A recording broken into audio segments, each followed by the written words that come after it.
नमस्कार, स्वागत आप सभी का ग्लोबल अड्डा आप देख रहे हैं और मैं हूं आपके साथ पुनीत मिश्रा। और इस वक्त आज हम एक बड़ी खबर की बात करने वाले हैं। बड़ी खबर क्यों?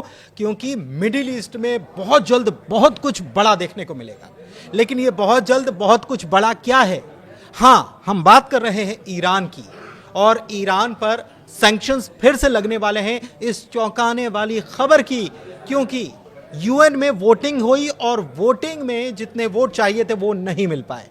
लेकिन हुआ क्या और ईरान अब क्या करने वाला है? रूस और चीन ने साथ दिया कि नहीं दिया? इन सभी मसलों पर बात करने वाले मेरे सहयोगी आनंद प्रजापति मेरे साथ मौजूद हैं। सीधे उनके पास चलते हैं, समझते हैं हुआ क्या है। आनंद। बिल्कुल, देखिए, ईरान जिस तरीके से माहौल क्रिएट किया था कि स्नैपबैक मैकेनिज़्म जो है वो ख़त्म हो जाएगा और सारे उसके तहत सारे प्रतिबंध भी हट जाएंगे और एक तरीके से फिर से ईरान और मजबूत तरीके से ईरान बनेगा। जो ईरान के सुप्रीम लीडर है आयतुल्लाह अली खामनेई, जो अब सपने सजोए थे, लेकिन वो ईरान में जो यूएन में जो है पानी फेर दिया 3 देशों ने। E3 दरअसल E3 जो प्रस्ताव लेकर के आया था वो प्रस्ताव पर एक तरीके से मुहर लग गई है और एक तरीके से विजयी घोषित कर दिया गया है। क्यों? क्योंकि दरअसल यूएन असेंबली में E3 के जो 3 देश हैं, यूके, फ्रांस और जर्मनी, ये लेके आए थे इनके खिलाफ प्रस्ताव। क्यों? क्योंकि 18 अक्टूबर को स्नैपबैक सैंक्शन जो है वो खत्म हो रही थी। उसके पहले ये 3 देश यूएन में लेके आते हैं प्रस्ताव और कहते हैं कि ईरान जो है IAEA के साथ मिलकर के काम नहीं कर रहा है और ये एक तरीके से उल्लंघन कर रहा है इस जो दस्तावेज पर 2015 में हस्ताक्षर हुए थे वो मान नहीं रहा है ईरान। उसको लेकर के प्रस्ताव आया था जिसके खिलाफ वोटिंग भी हुई, जिसमें 4 वोट ईरान के समर्थन में पड़ा है। और 4 वोट ईरान के समर्थन में किस बिल्कुल जाहिर सी बात है। लेकिन इसमें 2 देश तो सब जान रहे हैं कि रूस चीन तो होंगे ही, लेकिन मतलब इसमें साथ दिया है। बिल्कुल साथ दिया है, समर्थन में वोट किया है। लेकिन जो 2 देश और आए हैं उसमें एक है पाकिस्तान और एक जो देश है वो बहुत चौंकाने वाला है, अफ्रीका का वो देश है। उस देश ने क्या किया है, ईरान के समर्थन में वोट किया है। लेकिन 9 जो वोट पड़े हैं वो ईरान के खिलाफ पड़े हैं, मतलब ईरान के खिलाफ पर वोट पड़े हैं, जिसके ये जो प्रस्ताव था एक तरीके से ईरान के हार मानकर ये भी कह सकते हैं कि ईरान की एक तरीके से यूएन में हार हो गई है और ये फिर से जो स्नैपबैक मैकेनिज्म है वो फिर से लागू हो सकता है। 6 से 7 दिन की अभी मोहलत है, उस पर फिर से बातचीत हो सकती है कि क्या ईरान फिर से बातचीत करके इस स्नैपबैक मैकेनिज्म को लागू जो होने वाला है वो रोक सकता है या नहीं रोक सकता है। ये 6 से 7 दिन में पता चल जाएगा। लेकिन ये एक तरीके से जो प्रस्ताव आया था, वोटिंग हुई थे, इससे बहुत कम संभावनाएं हैं कि ईरान के समर्थन में बातचीत हो। अच्छा, एक चीज़ और देखिए, मैं थोड़ा सा पहले JCPOA के बारे में बता देता हूँ। JCPOA 18 अक्टूबर 2015 को साइन हुआ था। इसमें अमेरिका भी था, फ्रांस भी था, जर्मनी भी था, ब्रिटेन भी था, ईरान तो था ही, उसी के लिए साइन हुआ था। इसके अलावा रूस और चीन भी थे। कुल मिलाकर 7 लोग इसमें थे। इसमें से अमेरिका पहले बाहर हो चुका है, उसने कहा कि मैं इसको नहीं मानता, 2018 में वो अलग हो चुका है। JCPOA की मियाद जो थी वो 10 साल की थी और 18 अक्टूबर 2025 को ये मियाद पूरी हो रही है। अगर इस मियाद को पूरा हो ऐसी स्थिति में ही मियाद पूरी हो जाती तो ईरान के लिए बहुत आसानी होती, उसके ऊपर से सारे प्रतिबंध हट जाते। और ये तारीख नज़दीक आने के चलते ही E3 देश जो हैं उन्होंने ये प्रस्ताव यूएन में लेकर आए कि ऐसा ना हो कि तारीख निकल जाए और ईरान जो है वो इससे छूट जाए और वहाँ पर वो परमाणु हथियार बना ले। लेकिन दिलचस्प बात यह है कि फ्रांस और ब्रिटेन के साथ जर्मनी का जो प्रस्ताव आया था, इसका विरोध पहले भी चीन और रूस की तरफ से कर दिया गया। मैं आपसे ये समझना चाह रहा हूँ कि ये जो सैंक्शंस की बात हो रही है कि लागू हो जाएंगे, ये सैंक्शंस से ईरान के ऊपर कितना असर पड़ेगा और क्या क्या इसका कारण क्या है कि इसके पीछे क्या चीज़ें प्रभावित होंगी ईरान? दरअसल देखिए, जो स्नैपबैक सैंक्शन है इससे पहले समझिए कि ये है क्या। दरअसल इस प्रस्ताव में ये दिया गया था कि ईरान की जो तेल निर्यात है वो तेल निर्यात पर रोक लगेगा। दूसरा, वित्तीय लेन देन पर प्रतिबंध है। तीसरा जो है, हथियार जो है आयात निर्यात नहीं कर सकता ईरान। और चौथा जो है, एक तरीके से जिस पर हम लोग अभी बात कर रहे हैं, न्यूक्लियर ट्रेड बैन है और IAEA का पूरा सपोर्ट करना पड़ेगा। जैसा कि अभी हम लोग बहुत सारी खबरों में, बहुत सारी वीडियो में हम लोग बता सकते हैं कि IAEA के जो वहाँ पर निरीक्षण पहुँचे हुए हैं, निरीक्षण करने के लिए जो ईरान के परमाणु ठिकाने हैं, जहां पर उनके कार्यक्रम पर न्यूक्लियर प्रोग्राम जहां चल रहे हैं वहां पर आईएईए निरीक्षण करने के लिए जा रहा है, लेकिन अभी पूरी तरीके से निरीक्षण की अनुमति ईरान की तरफ से नहीं दी गई है। लेकिन अब इसी अनुमति को लेकर के ये जो E3 देश है इसी को लेकर के प्रस्ताव आए थे और यही प्रस्ताव साबित भी हुआ, क्योंकि आईएईए भी कई बार ईरान पर आरोप लगा चुका है। और जब 12 दिन की एक तरीके से इजराइल हमला किया था और अमेरिका ने हमला किया था ईरान पर, उस समय भी ये बात देखी गई थी कि ईरान जो है आईएईए पर खिलाफ बयान दिया था और बताया था आईएईए के जो चीफ हैं ग्रॉसी, उन्होंने बोला था कि ईरान जो है वो 6 परमाणु बम बना सकता है, बहुत सारे यूरेनियम वो जुटा चुके हैं। तो इन सब को देखते हुए ये हार हुई है यूएन में ईरान की। और जो बात हम लोग का, आपने जो 2015 की बात बताई कि ईरान क्यों हुआ, क्यों प्रतिबंध लगे, तो कुल जमा देखिए, अगर स्नैपबैक सैंक्शन फिर से लागू होता है तो ईरान पर यही सारे फिर से जो 2015 में हस्ताक्षर किया था ईरान, उसको फिर से फॉलो करना पड़ेगा और हो सकता है कि ये फिर से 10 साल के लिए बढ़ाया जा सकता है। तो क्या फिर ईरान जो 10 साल से पीछे अपने देश को देखा है, इकोनॉमी पे तो असर है अच्छा खासा। देखिए उसकी इकोनॉमी पर बहुत इसका प्रभाव रहा है, इकोनॉमी पर विपरीत असर है, अच्छा खासा असर का मतलब विपरीत असर हुआ है। एक चीज़ आपको और बताएं कि इसमें रूस और चाइना जो है वो ये इनवैलिड बता रहे हैं, वॉइड बता रहे हैं इसे कि ये आप सैंक्शंस जो है ये इनवैलिड है, इसका कोई मतलब नहीं है, ये इसका उल्लंघन किया जा रहा है, जो डील हुई थी उसका उल्लंघन हो रहा है। और एक चीज़ और कि असर तो पड़ेगा क्योंकि पूरा बिजनेस ठप हो जाएगा, लेकिन रूस और चीन जो हैं उन दोनों ने साफ कर दिया है कि हम अपना बिजनेस ईरान के साथ बदस्तूर जारी रखेंगे। ये एक बड़ी बात है। बिल्कुल ठीक है। और दूसरी बात ये है कि देखिए उत्तर कोरिया तो साथ में था ही ईरान के, अब दक्षिण कोरिया भी जो है कि साथ में आया, क्योंकि ये जो प्रस्ताव पर वोटिंग हुई थी, ये चारों जो देश जो दिए थे, चीन, रूस, पाकिस्तान और अल्जीरिया, ये किसके प्रस्ताव पर दिए थे?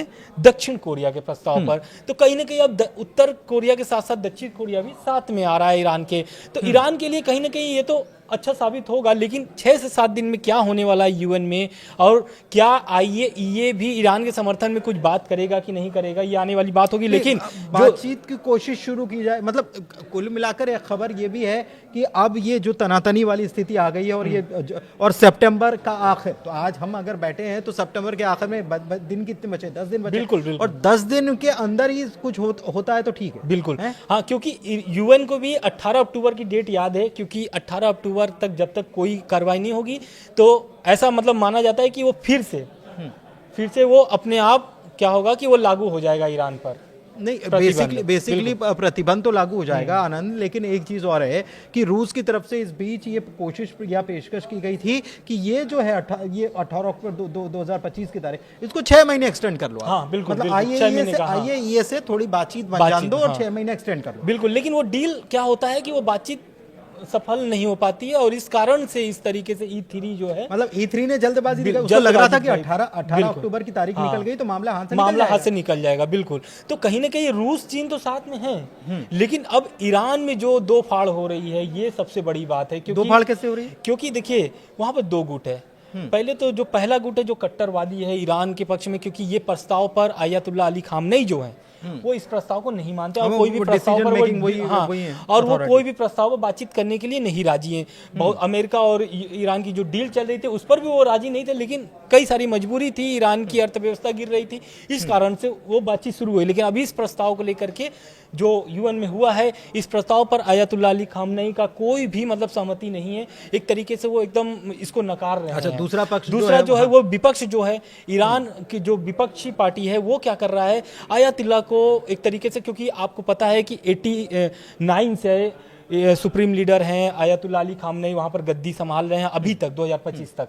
तो कहीं ना कहीं वहाँ पर विपक्ष जो है बहुत सारी खामियां वहाँ पर गिना रहा है कि आयतुल्लाह अली खामनेई का जो सत्ता है, जो IRGC एक तरीके से पूरा समर्थन करता है, उन्हीं के चलता है, उन्हीं की बनाई हुई विपक्ष क्या कर रहा है कि वो सत्ता से बाहर निकालने का प्रयास कर रहा है। क्योंकि आपको याद होगा जब 1979 में जब ईरान क्रांति हुई थी तो उस समय भी विपक्ष एक तरीके से खुमैनी थे, तब जो सत्ता पक्ष में थे उनको जाना पड़ा था पहलवी को। तो कहीं ना कहीं विपक्ष भी वही चाहता है कि 79 वाला मामला जो है कि ये नहीं इस तो वो पर हो जाए। बेसिकली ईरान की राजगद्दी पर जो थे वही विपक्ष में है बेसिकली। बिल्कुल, हाँ। और ये अभी 12 दिन का जब युद्ध हुआ था तब भी तो बार बार इसी बात को हवा दी जा रही थी। अमेरिका या इजराइल कह रहा था कि भाई वहां पर सत्ता परिवर्तन हो जाए, सत्ता परिवर्तन हो जाएगा तो खेल बिगड़ जाएगा। लेकिन खेल ऐसा बदल कुछ जाएगा। होने वाला नहीं है, क्योंकि ईरान जो है और सुप्रीम लीडर जो है अयातुल्लाह अली खामनेई, बहुत भारी संख्या में उनके समर्थक है ईरान में।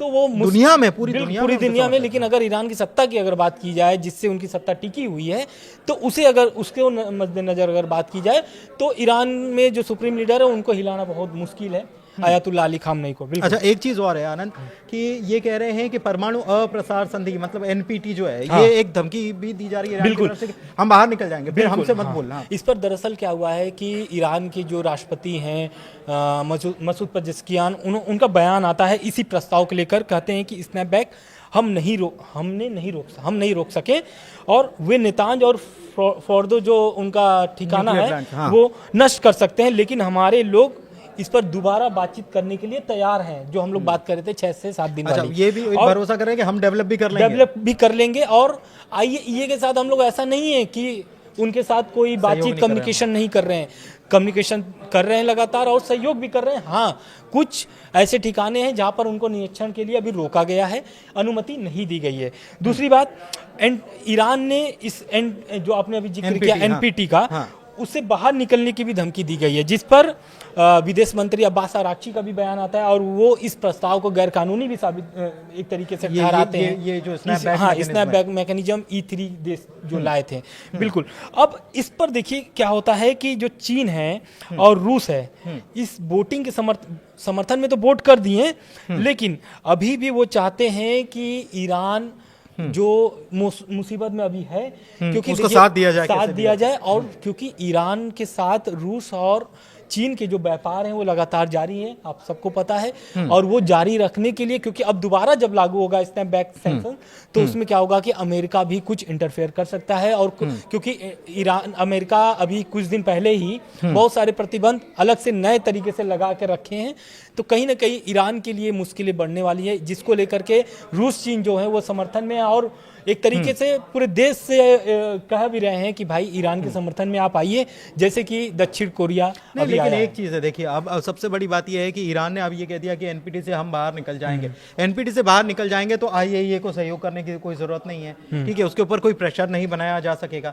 तो प्रेशर नहीं बनाया जा सकेगा, आईएईए अगर मुआयना नहीं करेगा तो वो फिर अपने हिसाब से चीजें कर सकता है, और ईरान बार बार ये करता है। लेकिन एक चीज और है कि ईरान अभी भी आईएईए को सहयोग तो देने के लिए बात कर ही रहा है कि हम सहयोग देने के लिए तैयार है।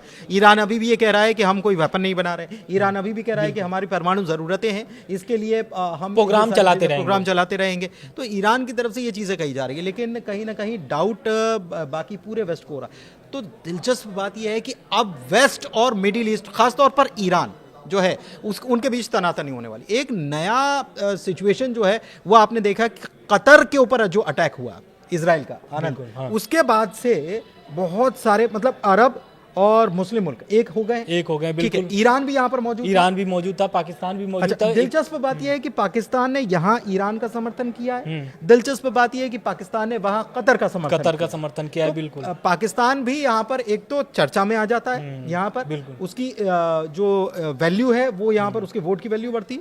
दूसरी तरफ कि वेस्ट जो है, मतलब यूरोपियन देश या अमेरिका और ये सारी चीज़ें मिला ले, इन सबको मिला लो, और इधर आप देख लो मिडिल ईस्ट, तो मिडिल ईस्ट अब एक होता नजर आ रहा है। मतलब पहले अलग अलग था, तो अब सिचुएशन बड़ी क्रिटिकल होने वाली है, ऐसा लगता है आपको? बिल्कुल, क्योंकि देखिए अभी जो अरब जो समिट बैठी थी, जो बैठक हुई थी अरब देशों की, जो 50 से ज़्यादा देश बैठक किए थे, उसमें ईरान शामिल हुआ था। क्यों हुआ था? क्योंकि कतर पर हमला हुआ है।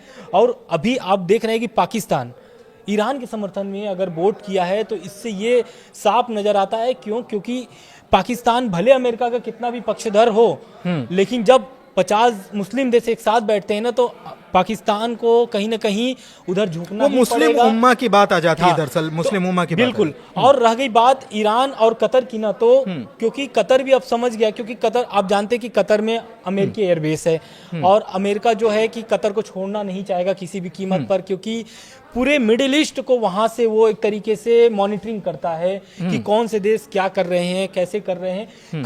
कतर एक ऐसा जगह है यूएस के लिए जहां पर चाहे इजराइल हो, समर्थन की बात करना हो, चाहे इजराइल को जो भी समर्थन मिलते हैं कतर के माध्यम से भी मिलते हैं। क्यों? क्योंकि अमेरिका वहां पर एक अपना पैड बना करके रखा हुआ है। दूसरी ये बात, माना जाता है कि अमेरिका लेड गवर्नमेंट। हाँ, एक चीज बिल्कुल। और है, देखिए दो चीजें आई हैं। एक तो 27 सितंबर की तारीख आ गई है। ये मैं आपको बता दूं कि ये E3 देश जो हैं इन्होंने 27 सितंबर तक का एक वक्त दिया। इस बीच यूएन असेंबली होगी, इस बीच अगर कुछ बात बन पाती है तो बन पाती है और नहीं बन पाती, और आसार इसके कम नजर आ। एक बात।